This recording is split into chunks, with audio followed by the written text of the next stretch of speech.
Now, it is statistically proven that more people stuff up their roast potatoes and only 16.5% of people achieve great roast potatoes. I mean, do you want to be in the 16.5% of people who have roast potato success? Do you? Sorry. That statistic does not exist, but I thought it sounds like a really great hook to get you into my roast potato video. I mean, to most of us, roast potatoes are sort of the pinnacle of potato cooking, and there's tons of secrets I will show you today that make them even better than you thought they could be. I show you all the secret so that you succeed with roast potatoes every time, all the time.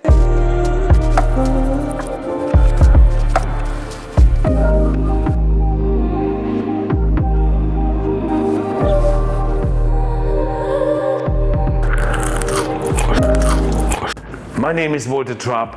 I used to manage and run and own some of the best restaurants in Europe, and now I run my own cooking school. So, first you need to get the right potato.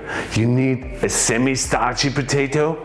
I'm not giving you any names here, as I know that there's so many different varieties around in all the different countries around the world, which hopefully everyone watches. So, it's pretty pointless for me to give you a name of a potatoes, because potatoes you usually differentiate into three categories: starchy, firm-fleshed, and the ones which are in between. But I will tell you about the different potatoes later. For roast potatoes you need the ones which are sort of in between, bit starchy, bit firm-fleshed. Now how do you work it out? Well, I show you at the end the secret of all potato secrets. And how do you determine the perfect potato for whatever you cook every time, even if you don't know what variety it is? I promise you it will change the way you see potatoes forever. So, shall we go cooking? So first, peel your potatoes. So here's my first major tip: peeling. You don't have to peel them. You can leave the skin on, just give them a really good wash. It will make your roast potatoes actually much more aromatic, dry, because there's lots and lots of umami in potato skins. Just think about baked potatoes, how amazing they taste, and that's because of all of the skin. So, next thing, you will lose approximately 30% of the potatoes' weight during cooking due to steam evaporating. So calculate that in, because no one wants to end up with not enough roast potatoes on the dinner table. I mean, they're just so good. I always cook extra. Then you heat your oven to 220 to 230 degrees Celsius. Fan 4 studies, and then you place a tray into the oven so it's nice and hot. Now we cook the potatoes first in water and then into the oven. Don't interrupt the cooking process by placing them onto a cold tray or in a cold oven where the temperature drops too much. The potatoes then stay hard and unpleasant. Potatoes during cookings do not like two things. One is acid, the second is a temperature drop. Both make them hard. You will never find a recipe where the cook asks you to cook potatoes in wine or vinegar. That will make them taste like raw, even if they're fully cooked. But anyway, place your potatoes in a pot, cover it with cold water. You can add flavors such as garlic cloves, whole clove studies, but you need to do that now. The garlic needs to get cooked and get hydrated and softened. If you add it later and you add it raw, it will burn and it will be overpowering for the potatoes. That way, when you cook it, it's mild, it's tender, and it's creamy. Now lid on the pot, high heat, bring it to the boil. Once it boils, cook it for approximately 5 minutes. Lift one potato out, check the surfaces. They need to start to soften and break up. If not, cook it for another 5 minutes or so, but no longer.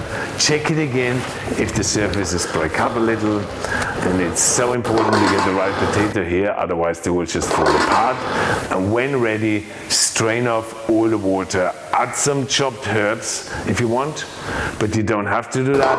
I use some rosemary because I love it, and lots of fat, like duck fat or butter or olive oil. How much, you ask? Well, always more. Always more is better. Yes, there's a recipe in the link below, but in doubt, add more fat. In my case, butter. Don't worry, the potatoes will first absorb the fat, but then later on they let it go. They need the fat so they can fry it properly. You add too little fat, and the roast potatoes will never crisp up.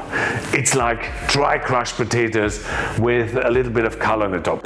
Now notice, the fat runs out at the end of the cooking process. The potatoes dry out and they cannot hold the fat any longer. That's when they start to fry on the tray. The fat later on will be on the tray. You can collect it, you can use it for another batch to cook roast potatoes or meat or fish. It tastes sensational, believe me. Now, salt, a bit of pepper if you want, and then lid back on, and then you shake it and break the potato surfaces up.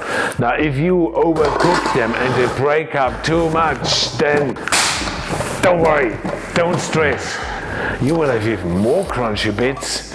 They might be just not look that perfect, but they will make up for it in terms of texture. Now the secret that is really going to change your roast potatoes, rice flour. I mean, you can use any other flour, but I tested it a lot, and rice flour is, obviously rice is a really hard grain, and it makes the potatoes even crunchier than wheat flour. If you don't put the flour in, the flour will sort of bind up all the loose bits really well. It gives them a really hard shell, but it works just as good with normal flour. If that's all you have, stir the potatoes through, take the tray out of the oven, transfer them onto the tray, and then back in the oven. Roast until they get golden brown on the top, which takes approximately 30 minutes. Then you remove the tray, and you will notice the edges of the tray will have browned up much better.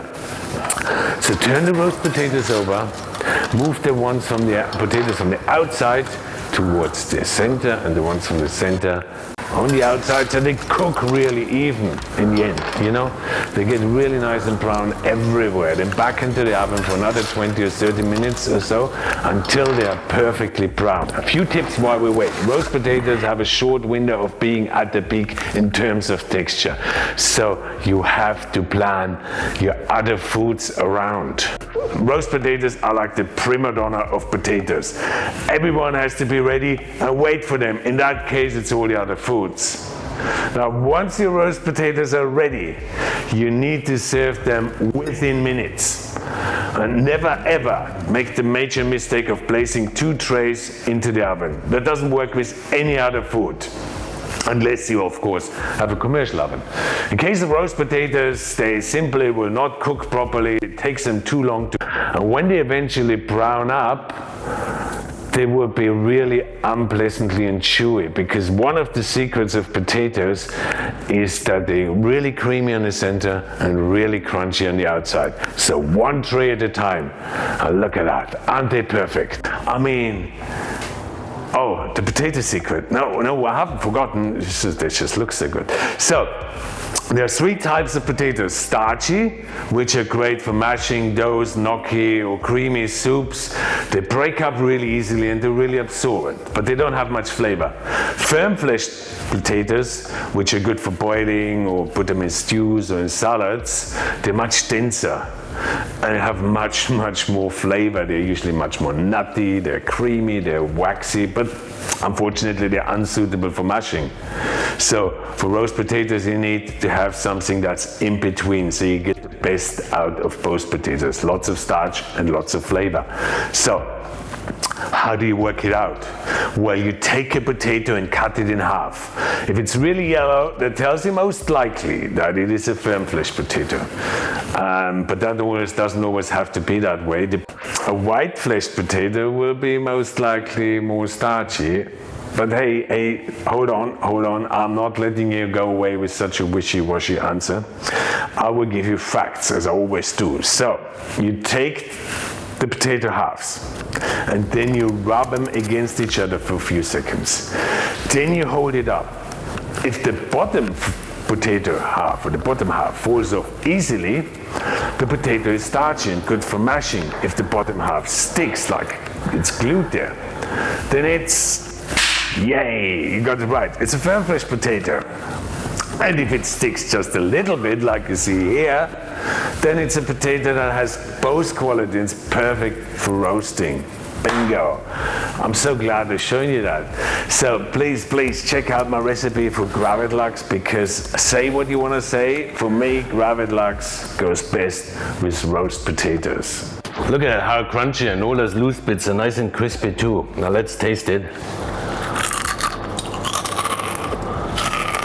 Oh, can you hear that? That's the sound of roast potato music, you know? This is amazing. So creamy inside, really crunchy and outside. Just the way I like it. So, thank you so much for watching. Check out my video on fondant potatoes, and I look forward to seeing you next time.